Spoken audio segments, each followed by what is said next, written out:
Lately, I have been rediscovering my Christian roots, and with respect to that, I would find it interesting to hear what the Arcturians would have to say about the doctrine of eternal life, which, if you know anything about Christianity, you may know that that's a central tenet of the whole game is the belief in and the promise of eternal life. So I'll bring in the Arcturian Council and let's hear what they have to say about it.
Hello, sweet human beings.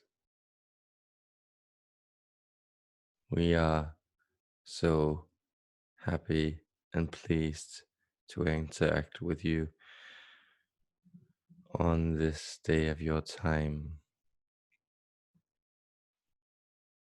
We are the collective consciousness known as the ninth dimensional Arcturian Council. Though these are terms that are more relevant to a human perspective than to our own. On this Sunday of March of your time, you have summoned us to ask us a question on a perplexing mystery, something that baffles you, that is beyond comprehension.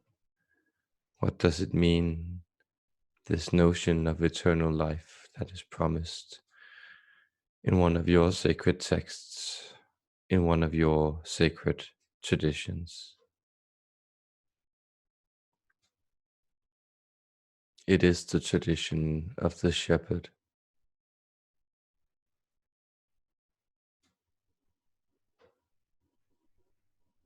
It is the tradition of the one who leads his flock across the pastures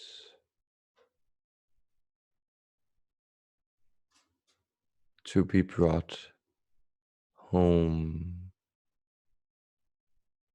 to green folds of ever golden fields. We are showing you these images simply to let you know that whatever you can possibly envision of beauty, of marvels beyond imagination, nothing you can touch upon does anything but slightly resemble the miraculous nature of what you deem your afterlife.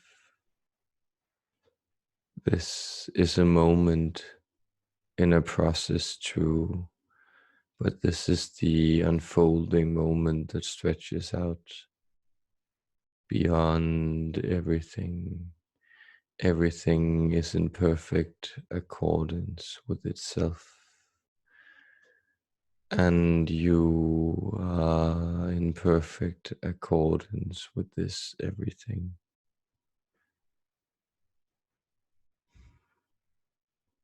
The reason this doctrine is brought to you through teachers, prophets, judges, enlightened beings, Buddhas, messiahs, time and time again, is because it needs to find its own variable expression according to the situation it finds yourself in. The Christian message then has shown to be one that was effective for many people at many times, at many places. Although we do not need to point out to you that it has also been terribly misunderstood and abused for purposes that was not intended in the forefront. However, as you also realize in these days, this strange notion which takes up a lot of your attention, that what appears good may actually be harmful, and what is harmful may actually be good. And so it is difficult to discern. But in the image of Christ, what this individual, if you can call himself an individual, what he performed as a trick was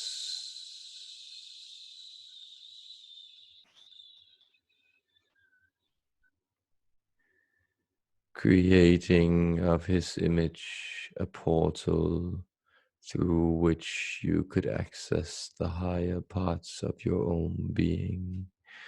This is the kingdom of God within you, this massive expanse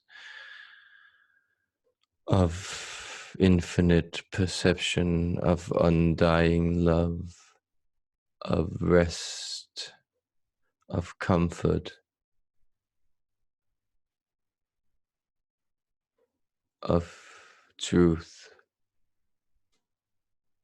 ever changing, ever present, ever available, with its putting forth of understandings,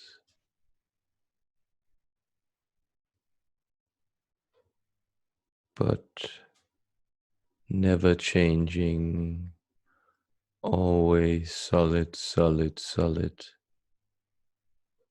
always accommodating to that heart which seeks it out with sincere surrender. This is the doctrine of light and of eternal light, eternal life. Realize that we are part of the same great spiritual family from which you also hail, and to which these great spiritual teachers of yours returned when their task here had been done.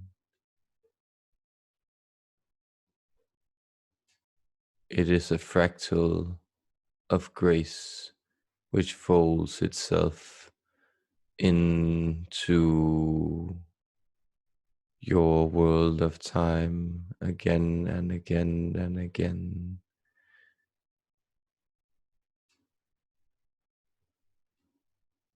through faith, hope, love, you catch glimpses and glimmers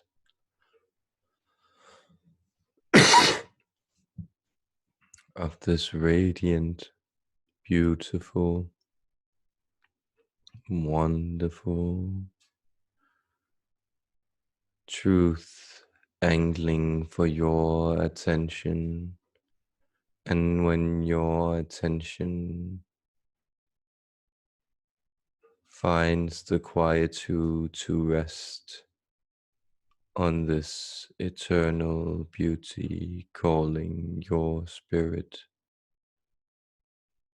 it will hook you, and like a fish, you will be dragged into the great expanses of the open air. But unlike the fish, you will breathe better here than you did anywhere before. We leave you with these loving words, and we thank you for contacting and interacting with our energy in this beautiful co-creation of experience you call life, and which is never ending and not depending on the forms it takes in time and the shapes it makes to rhyme.